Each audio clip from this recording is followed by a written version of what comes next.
Fíjense en esta semilla. No pesa más que 1 gramo. Parece insignificante, pero se convertirá en algo realmente extraordinario.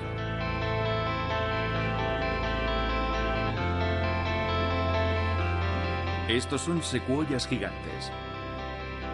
Algunas de ellas tienen más de 3000 años.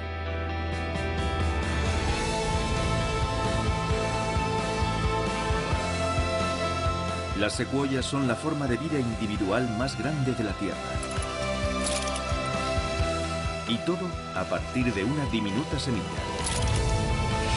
Y aún así, eso es insignificante comparado con los logros del reino vegetal en su conjunto a lo largo de la historia de nuestro planeta. Las plantas atraparon la luz de las estrellas para dar energía a nuestro mundo. Crearon la atmósfera dadora de vida. Esculpieron la totalidad de la superficie de la Tierra y desencadenaron la evolución de los animales, incluidos nuestros ancestros. Las plantas nos cuentan una historia nueva de nuestra Tierra.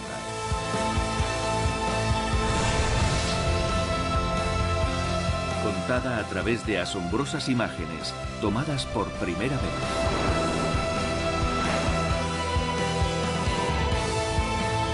Y aquí comienza esta historia. Cómo las plantas conquistaron una roca yerma e inhóspita, nuestro planeta, y la transformaron en nuestro hogar.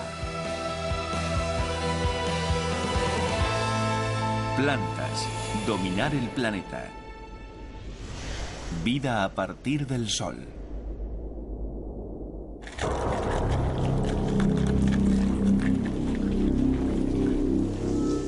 Aquí, en el centro de Vietnam, se encuentra una de las cuevas más grandes del planeta. Con 7 kilómetros de longitud, se la conoce como Han Son Do. Un mundo desconocido y tenebroso. Aquí, pocas cosas están vivas. La cueva está plagada de espectaculares formaciones rocosas. No obstante, hacia el interior alberga algo aún más extraordinario. A 3 kilómetros de la entrada el techo se ha hundido y la selva ha invadido la cueva.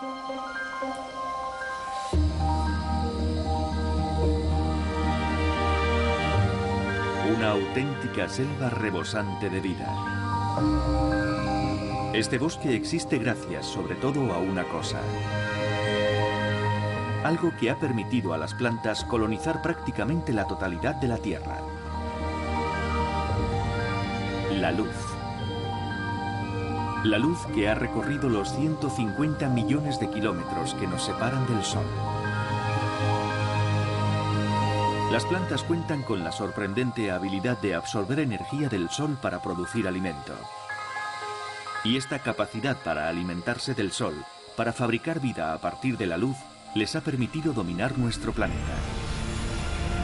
Es la fotosíntesis y constituye el proceso natural más relevante para la Tierra. Así, el reino vegetal transformó un planeta yermo en un mundo con vida. Pero no siempre fue así. Para saber cómo empezó todo, retrocedamos 3000 millones de años.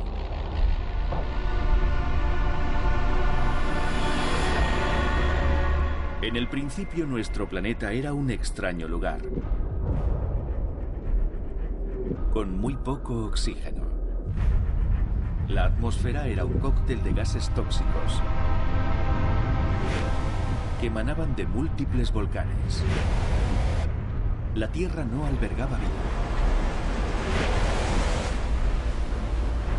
Y la atmósfera primitiva no podía reflejar los rayos ultravioletas del Sol. Cualquier cosa sobre la Tierra quedaba calcinada.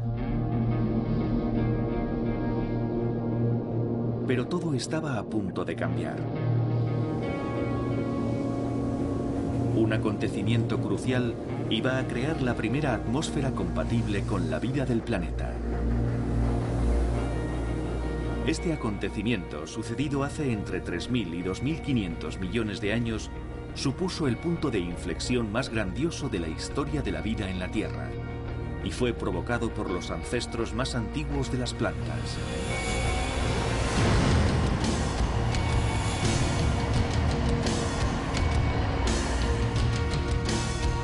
Aquí, en la mina de hierro de Sishan, en Sudáfrica, aún siguen desenterrándose pruebas de aquel fenómeno épico. Pero necesitamos ayuda para llegar a ellas. 30 segundos. 10.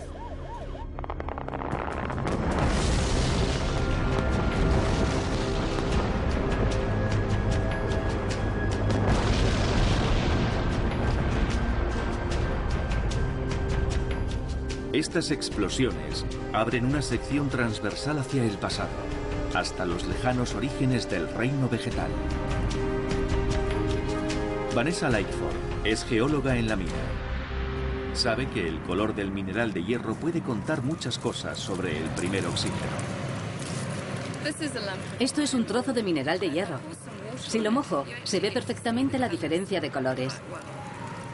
El hierro originalmente es gris y brillante, pero como pueden ver, gran parte del hierro que contiene esta roca es rojo. Eso es debido a la reacción con el oxígeno.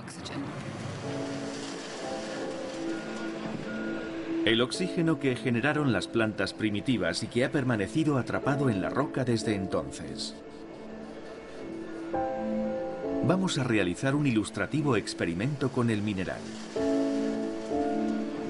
El objetivo es extraer el oxígeno que contiene. Hemos disuelto parte del mineral de hierro. Sirviéndome de una batería de coche, voy a transmitir corriente a la solución de óxido de hierro. Esto producirá una sencilla pero asombrosa reacción. Se forman burbujas.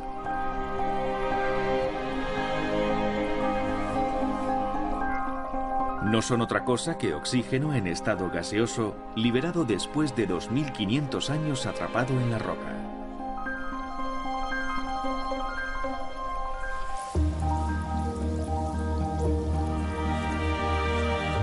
En una hora, hay oxígeno suficiente para llenar un tubo de ensayo. Vanessa va a hacer algo que nunca olvidará. Terminado el experimento, tengo un tubo de ensayo lleno de oxígeno obtenido a partir del mineral de hierro. Voy a respirarlo. ¡Wow! Para una geóloga, respirar oxígeno de 2.500 millones de años es increíble. Las franjas de hierro nos cuentan una historia fascinante. Son la prueba de que por primera vez, hace 2.500 millones de años, la atmósfera se llenó de oxígeno. El planeta se limpió de gases tóxicos y el cielo fue azul por primera vez en la historia. Los geólogos lo llaman la gran oxidación y fue todo un acontecimiento. Cambió irreversiblemente el mundo en otro completamente diferente, de un planeta sin apenas oxígeno a otro plagado de él. ¿Y cómo pudo producirse ese acontecimiento esencial? La respuesta está en los primeros brotes de vida que surgieron no sobre la tierra hostil, sino bajo el agua. El agua actuaba como pantalla solar líquida contra los perjudiciales rayos ultravioleta.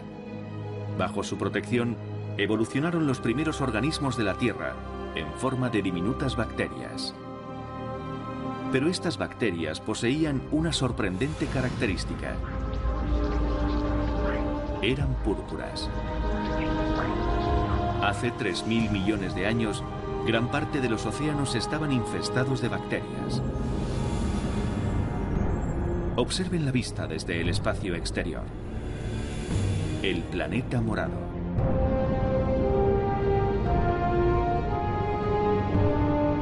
Las bacterias púrpuras subsistían gracias a la energía solar.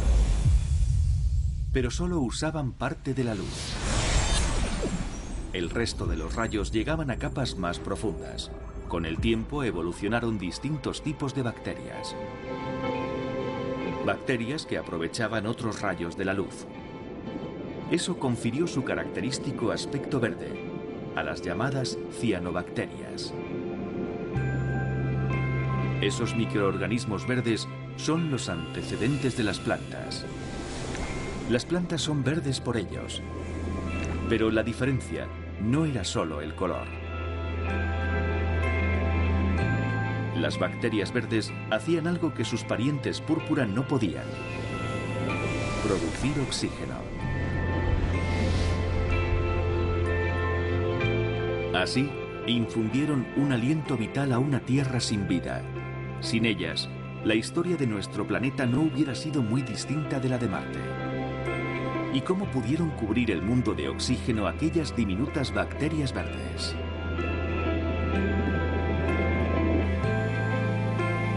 Para descubrirlo solo hay que observar las plantas que hoy nos rodean. Les presentamos el proyecto Eden, con sede en el suroeste de Inglaterra.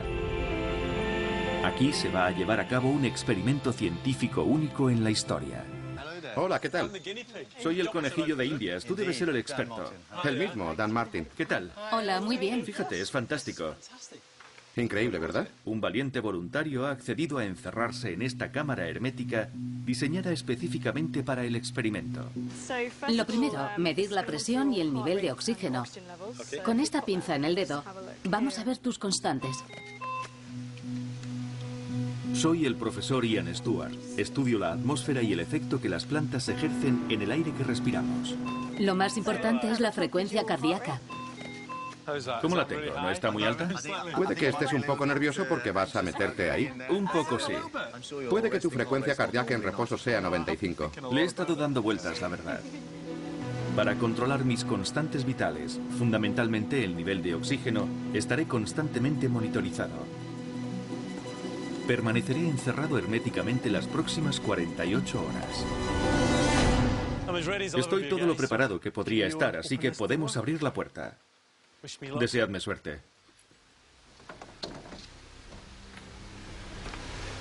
No es muy grande, ¿no? Compartiré mi nuevo hogar con 300 plantas. Voy a empezar a reducir la concentración de oxígeno. La bomba está encendida. Van a reducir los niveles de oxígeno a casi los mismos que habría en los orígenes de la Tierra. De acuerdo. Desconecto la bomba de oxígeno. Bueno, Ian, la concentración de oxígeno ahora mismo es de un 12,5%, el nivel más bajo que podemos soportar. Es casi la mitad del oxígeno que hay en el aire que respiramos. Para determinar cómo la falta de oxígeno afecta a mi cuerpo y a mi mente, me someto a una serie de pruebas. 3, 2, 1, ya. Verde, amarillo, rojo, verde, naranja, morado, azul. Verás que no puedes pensar con tanta rapidez. He perdido coordinación entre los ojos y las manos. Colócalos en el orden que quieras. Así. ¿Puedes decirnos cómo te encuentras? Es divertido, me noto lento. Es obvio que voy más lento.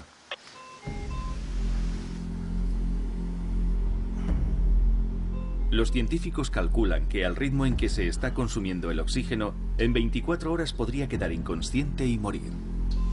Tienes un 88% de saturación de oxígeno. Si estuvieras en un hospital, esta cifra sería preocupante. El paso crucial es ver si las 300 plantas que hay en la cámara pueden producir el oxígeno suficiente para mantenerme con vida. Todo depende de una maravillosa capacidad que heredaron de aquellas bacterias verdes: la fotosíntesis. ¿Podéis encender la luz ya, por favor? Para desencadenar la reacción se necesita luz. Y la luz se hizo.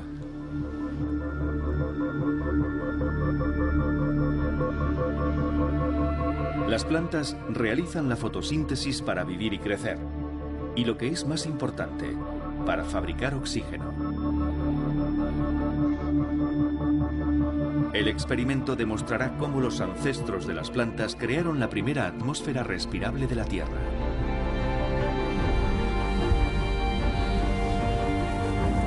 Para comprender lo que está ocurriendo, nos adentramos en un mundo mágico nunca visto. En el interior de cada hoja de cada planta del planeta se encuentran los descendientes directos de aquellas bacterias verdes. Si ampliamos 1000 veces una hoja es posible verlos. Se llaman cloroplastos y están en todas las células. Su comportamiento sigue pareciéndose al de las bacterias. Esta es una grabación real de cómo se mueven hacia la luz.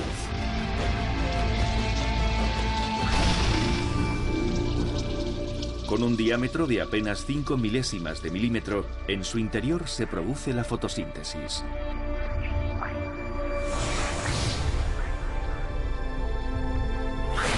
Los rayos de luz solar se componen de fotones, diminutas y velocísimas partículas de energía electromagnética. Al entrar en contacto con la superficie, la energía de los fotones es absorbida por unos anillos llamados complejos antena. En el interior de estos complejos, la energía de 12 fotones rompe una molécula de agua.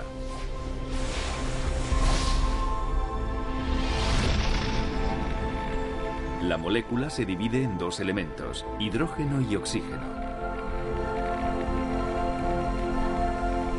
Las plantas utilizan el hidrógeno para vivir y crecer. Pero el éxito del experimento depende del otro elemento extraído del agua, que se libera como producto de desecho, el oxígeno.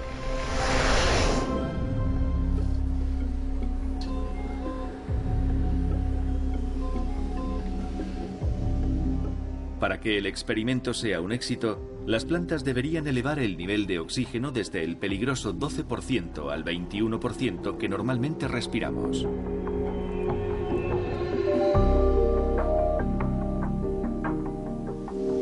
Obviamente, nuestra función es cuidar de Ian. Una bajada de oxígeno tan radical es peligrosa. Como no soy botánico, temo no haber calculado las plantas necesarias para producir suficiente oxígeno. No solo necesitan luz. Para producir oxígeno a partir de la fotosíntesis, las plantas necesitan mucha agua.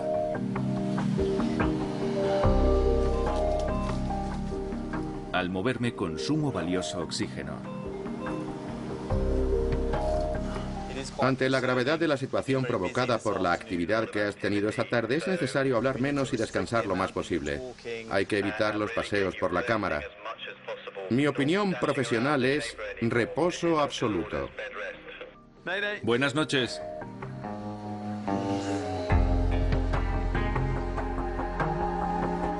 Dentro de la cámara hay unas 10.000 hojas. Tienen que llenar de oxígeno 30 metros cúbicos. Algunas, como esta o el maíz, son particularmente eficaces realizando la fotosíntesis. Gracias a la energía de la luz y al milagro de la fotosíntesis, van liberando progresivamente el vital oxígeno.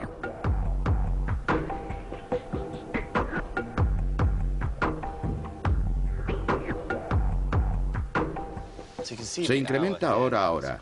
Es increíble. Están liberando muchísimo oxígeno. ¿Ves?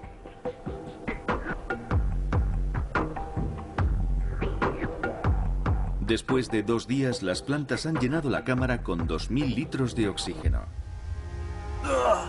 Las plantas han triunfado. Han producido oxígeno suficiente para mantener a un ser humano vivo, devolviendo los niveles a la normalidad.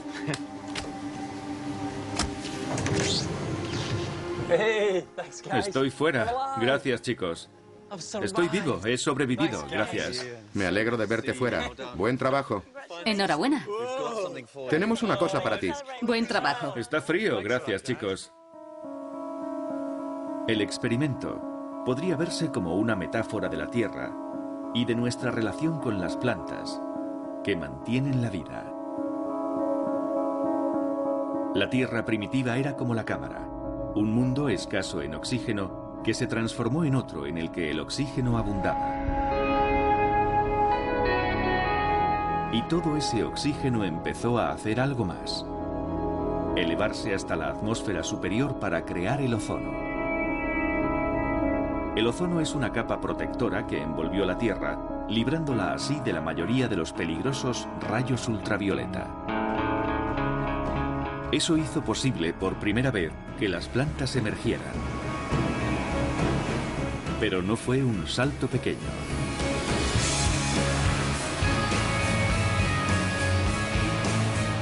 Cuando se ha estado durante miles de millones de años protegido por agua, salir a la superficie supone un cambio radical. No obstante, en 400 millones de años, las plantas lograron culminar ese proceso. El rastro de aquellas pioneras lo encontramos en una pequeña población al noreste de Escocia. Aquí en Rainey se levanta un muro de piedra muy especial, el muro más importante de la historia de la ciencia.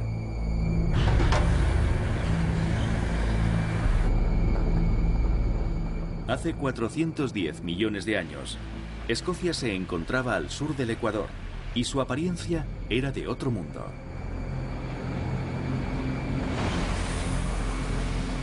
Lagos calientes y géiseres bullían sobre la superficie de un paisaje rocoso y hostil. Pero sucedían otras cosas también, como descubrió un erudito local en 1913, cuando se topó con unas marcas muy curiosas en esta pared. Fueron descubiertas por el Dr. Mackey cuando realizaba el mapa geológico de las rocas ígneas de esta zona. Su interés no radicaba en los fósiles, pero en uno de los fragmentos de roca que se llevó a casa para estudiar, observó unas manchas oscuras que identificó como tallos de plantas. Las plantas se habían conservado con fantástico detalle. Las líneas oscuras verticales son plantas que aún están en posición de crecimiento, algo inusual. Hay muy pocos yacimientos en el mundo en los que las plantas se hayan conservado en la posición en que crecían. Este sería su aspecto cuando estaban vivas. Con apenas unos centímetros de altura, son conocidas como aglaofitón, una forma bulbosa sobre un tallo desnudo. En un tiempo anterior a las hojas y las raíces, estas extrañas formas de vida se las ingeniaron para sobrevivir a la orilla del agua.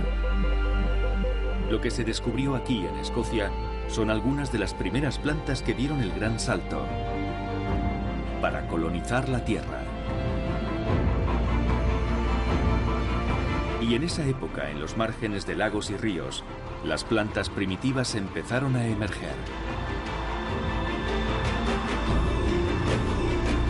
Por primera vez, vista desde el espacio, la Tierra empezaba a parecer viva. Un mundo hostil se transformaba en una tierra fértil.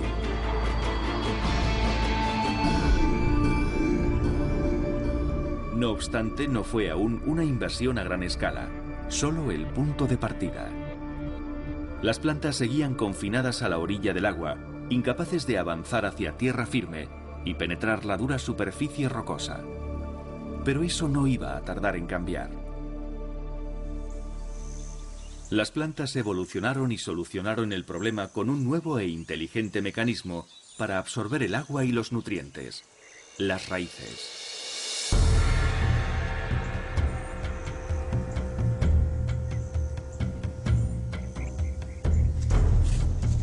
Camboya. En Ta Prohm se levanta un templo del siglo XII considerado una maravilla de la civilización. Pero lo es también de la naturaleza. Aunque muy diferentes a las primeras raíces, este lugar ilustra como ninguno cómo las raíces permitieron a las plantas invadir la tierra. Detrás de nosotros vemos un ejemplo de ficus estrangulador que ha crecido literalmente sobre el templo de Angkor Wat. Se ve perfectamente que se ha abierto camino entre las rocas y ha llegado hasta el mismísimo suelo.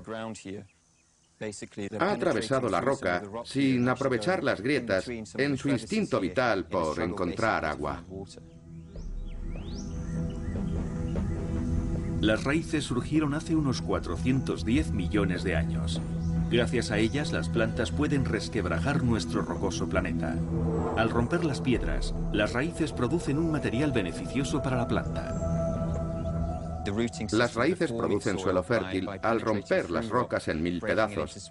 Esos pedazos se degradan. Luego, mediante erosión, vuelven a romperse en fragmentos más pequeños que son los que crean el suelo fértil. El suelo fértil almacena muy bien el agua, un hecho crucial en la invasión del planeta por las plantas. Hoy, el 40% de la Tierra está cubierta por suelo fértil. Hace falta mucho tiempo para producirlo, miles de años para apenas 2 centímetros, pero es tan esencial para la subsistencia de la vida hoy como lo fue en los principios. Hace 400 millones de años, las plantas primitivas carentes de hojas pudieron propagarse lejos del agua. Las raíces y el suelo fértil las hicieron imparables, dotándoles de la capacidad de colonizar el mundo por primera vez. Una invasión que cambió para siempre la vida en la Tierra.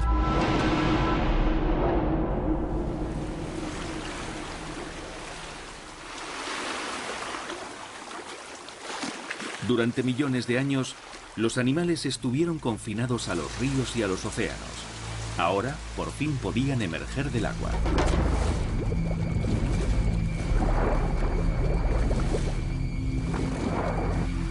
Un viaje al pasado de la mano de una criatura que apenas ha cambiado en 500 millones de años nos permite hacernos una idea de cómo fueron esos primeros intentos. En la costa este de Estados Unidos, estas vetustas criaturas, los cangrejos herradura, siguen saliendo del agua al anochecer. Los cangrejos herradura son fósiles vivientes. Es el término que se utiliza para describirlos. El motivo por el que despiertan tanto interés es porque son viejos marinos y llevan más tiempo sobre la Tierra que ninguna otra especie. Su éxito se debe en gran parte a una adaptación que les permite permanecer fuera del agua durante días, unas branquias como pulmones. Son branquias en libro, esenciales para que el animal pueda salir del agua. Para sobrevivir, las branquias deben estar húmedas. Gracias a ellas pueden depositar sus huevos en tierra. Son, sin lugar a dudas, de los primeros organismos que pisaron la Tierra fuera del entorno marino. Los fósiles nos cuentan que los cangrejos herradura aparecieron hace 400 millones de años. Son unos de los primeros animales en salir del agua.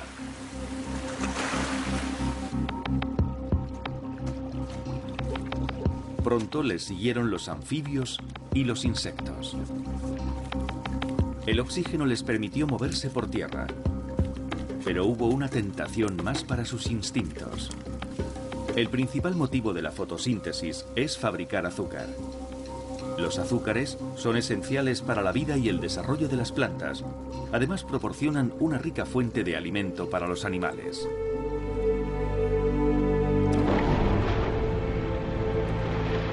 Las plantas producen azúcar a partir del agua, el dióxido de carbono y la energía del sol. Y de nuevo todo eso sucede dentro de los diminutos cloroplastos. Antes vimos cómo la luz divide el agua en oxígeno y en hidrógeno. Las plantas toman el hidrógeno y lo combinan con dióxido de carbono para producir azúcar. Si inyectamos a una planta dióxido de carbono con un marcador radiactivo, podemos ver cómo se produce el azúcar. Por primera vez, los científicos han captado en imágenes esta transformación a través de la planta. En cuanto las células de las plantas absorben el dióxido de carbono, empiezan a brillar. Es el momento preciso en el que la fotosíntesis transforma el dióxido de carbono en azúcar. En apenas 15 minutos, el azúcar recién formado se envía a las raíces para su almacenamiento. Así, La planta puede utilizar este azúcar para crecer y fortalecerse.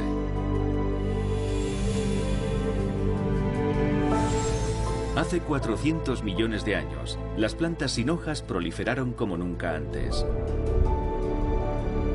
Pero una drástica transformación de la atmósfera las sumió en una crisis a escala mundial.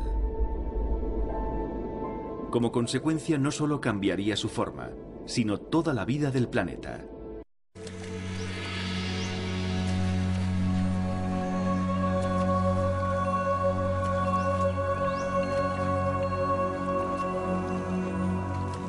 Este es el lago Tarawera, en Nueva Zelanda.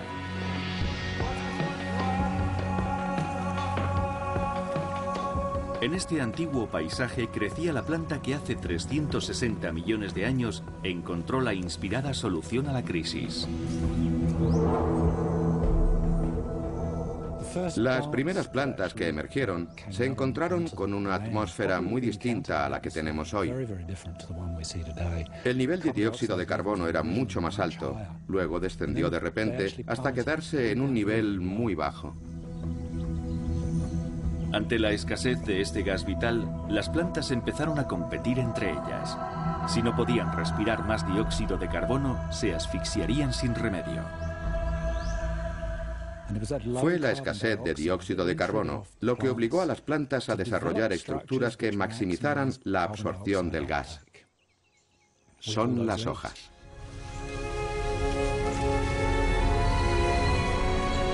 Las hojas fueron la respuesta a los problemas respiratorios de las plantas. Multiplicaron su superficie más de 100 veces, pudiendo absorber así mucho más dióxido de carbono. Por primera vez, la sombra era proyectada por una bellísima y delicada cúpula de helechos Dicksonia. Los helechos que nos rodean representan a aquellos antiguos linajes de las primeras plantas que desarrollaron hojas. El secreto de este refinado sistema respiratorio se encuentra en el envés de cada hoja. Son unos orificios microscópicos denominados estomas. Grabados con el microscopio electrónico, aquí los vemos abriéndose y cerrándose a velocidad acelerada 140 veces.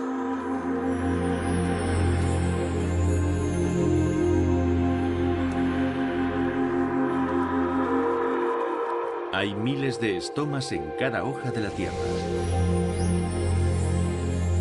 Son los que permiten a un solo helecho absorber 5 litros de dióxido de carbono al día.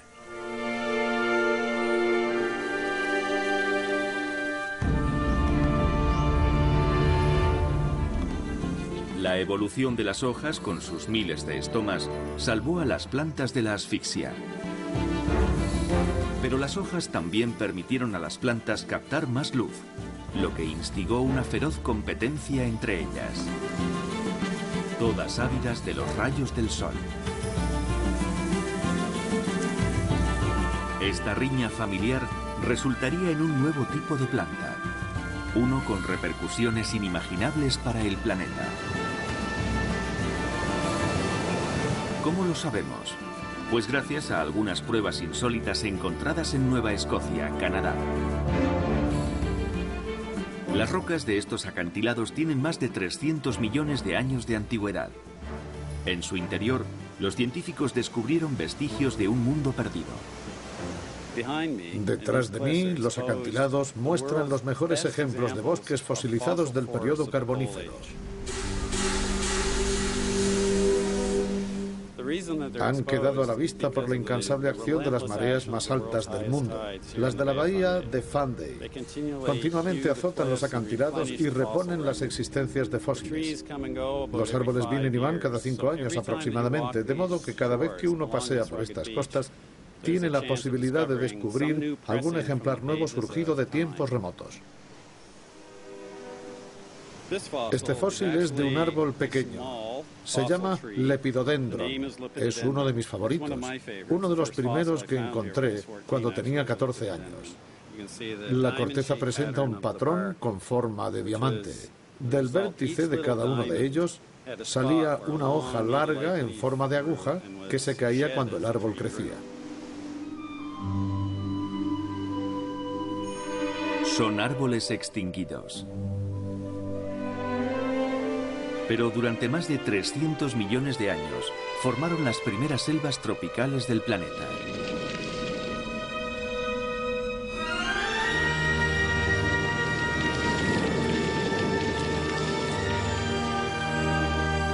Situadas en terrenos pantanosos en los trópicos, estas selvas eran tan frondosas que hubieran podido verse como una franja verde oscura desde el espacio.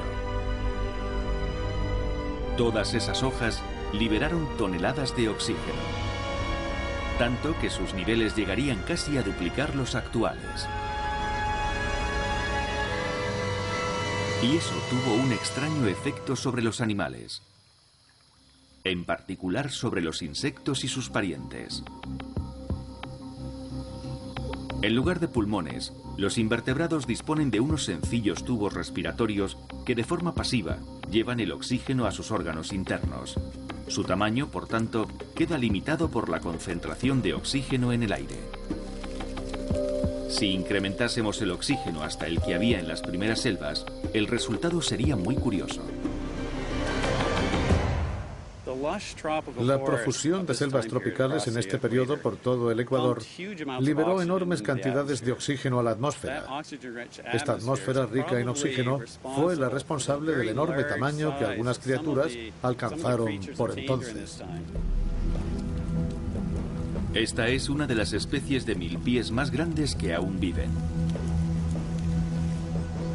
Y estas, huellas fosilizadas del tiempo de las primeras selvas, revelan que los ancestros de estos pequeños insectos eran enormes.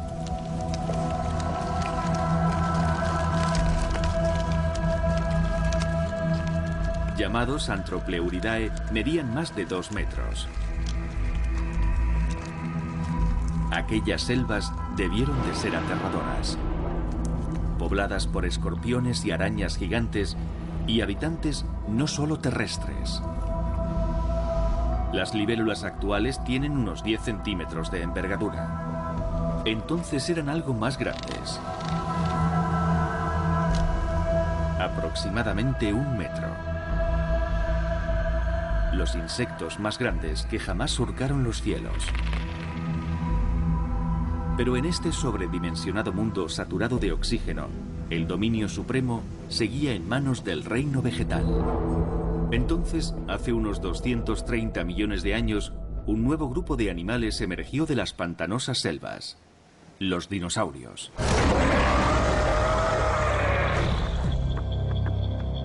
Han sido los carnívoros los que han llamado más la atención. Pero se ha demostrado que de las 700 especies descubiertas, más de 2/3 eran herbívoras. El imperio de los vegetarianos, liderados por los herbívoros más grandes de la historia, los saurópodos.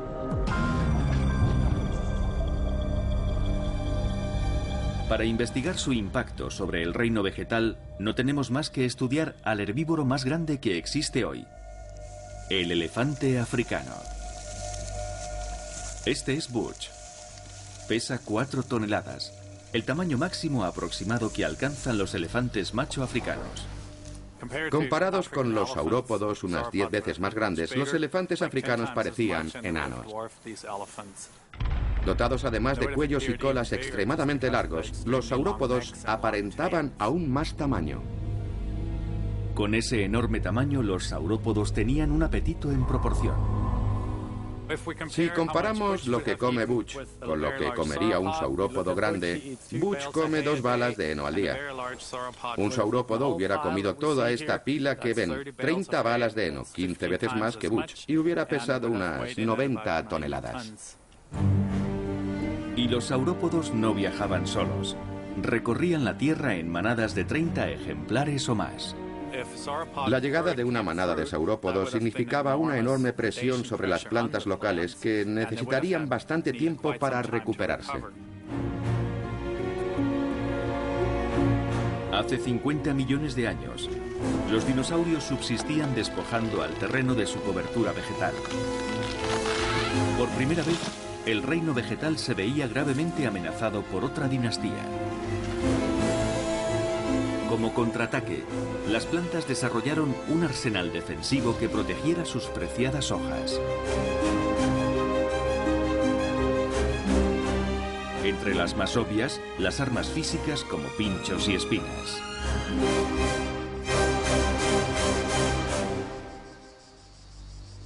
Pero algunas elevaron el nivel con armas químicas. En las hojas de esta cícada del Valle Traps se oculta un agente nervioso que al ingerirse provoca vómitos, diarrea, parálisis de las extremidades y, en último término, la muerte. Y la carrera armamentística no termina ahí. Las plantas desarrollaron una nueva táctica. Esta vez no tanto defensiva como de comunicación.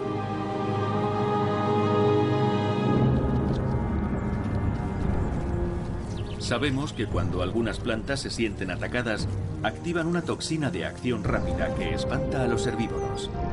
Recientemente hemos descubierto que esta defensa va aún más allá, que las plantas se avisan unas a otras cuando un herbívoro se las está comiendo.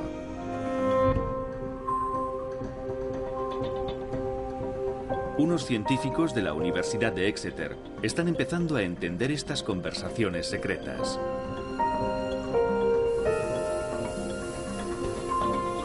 Su hallazgo demuestra que, sometidas a ataque, las plantas también liberan un gas invisible a través de las hojas.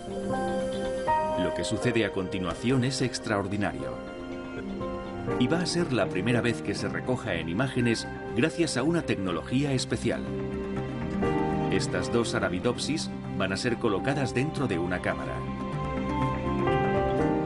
Seguidamente harán unos cortes en una tercera para simular un ataque.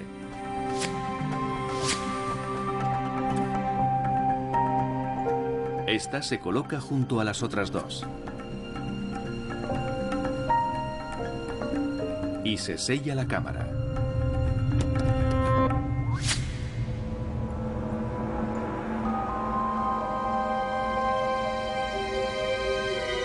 Las hojas de las plantas están liberando el gas. Mientras lo hacen, se observan cambios en su actividad biológica.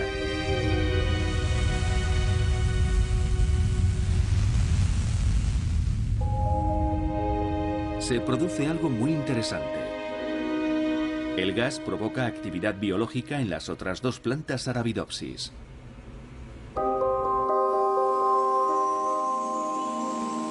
Han captado el mensaje de alarma para que se protejan.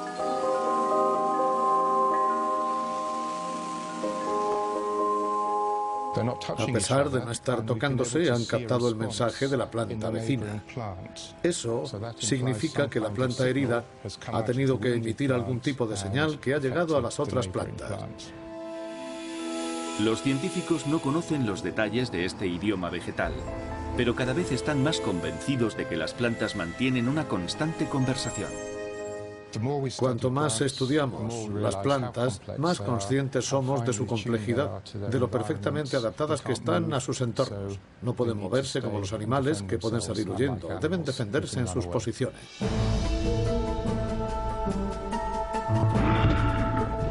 Durante 200 millones de años, dinosaurios y plantas sostuvieron una batalla evolutiva titánica, tratando de llevar cada uno la delantera. Pero las plantas jugaron una baza ganadora. Gracias a la madera, se hicieron cada vez más altas.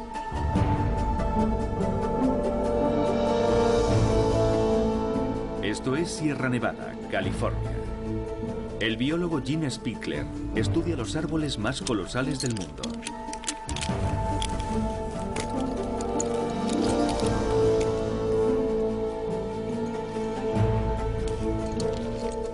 Estos son los más grandes de todos, las secuoyas gigantes.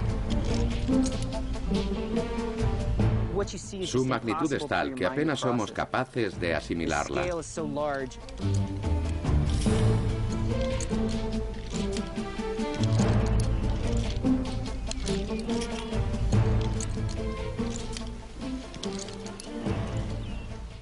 Estamos a 85 metros de altura, en un árbol impresionante. Este secuoya gigante tiene más de 1500 años.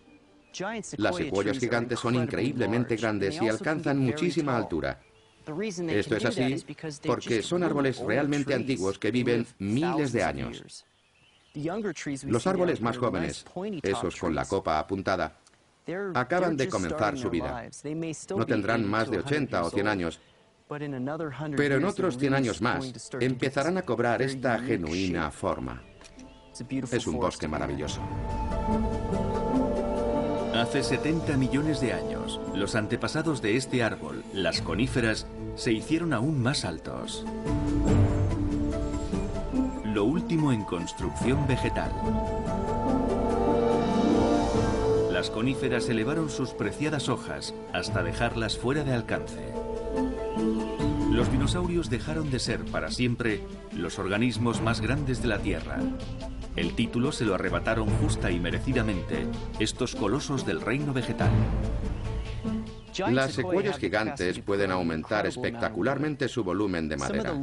Algunos de los árboles más grandes que conocemos aumentan 1 metro cúbico de madera al año, y eso repartido por toda la superficie del árbol. Crecen asombrosamente rápido. Servirse de la madera para crecer a tal altura les permitió dejar en sombra al resto de las plantas y ser los primeros en recibir la luz del sol. Y para las plantas, la luz equivale al éxito. Si tuviéramos una imagen satélite de hace 70 millones de años, la era de los dinosaurios, veríamos una Tierra como nunca antes había sido y como nunca volvería a ser. La temperatura era tan cálida que en los polos no había hielo. En su lugar, las coníferas formaban vastos bosques. Estas descomunales secuoyas no estaban confinadas a pequeñas zonas de California, como hoy, sino que se extendían por todo el mundo, desde la costa del Pacífico hasta lo más meridional, Australia.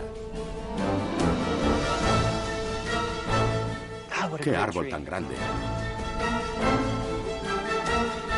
Es desconcertante pensar que empleando solo un gas, el dióxido de carbono, y un líquido, el agua, junto con la energía de la luz procedente de más allá de nuestro mundo, se puedan construir catedrales de madera de 90 metros de altura.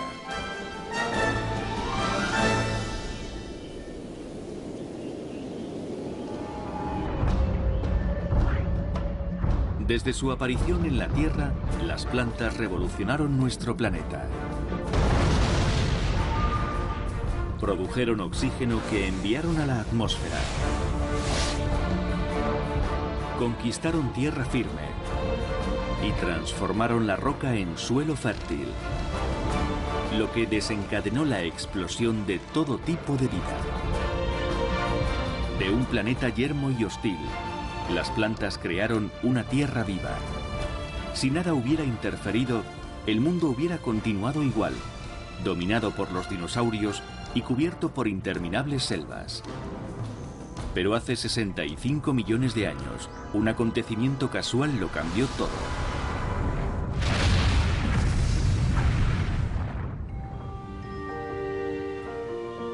Un asteroide ocasionó la extinción de los dinosaurios y dio el triunfo a un nuevo grupo de plantas, las flores. Las plantas con flores transformaron la relación entre animales y plantas y dieron nueva forma al propio planeta. En última instancia, las plantas acabarían dirigiendo nuestra historia como humanos e impulsando el nacimiento de la civilización.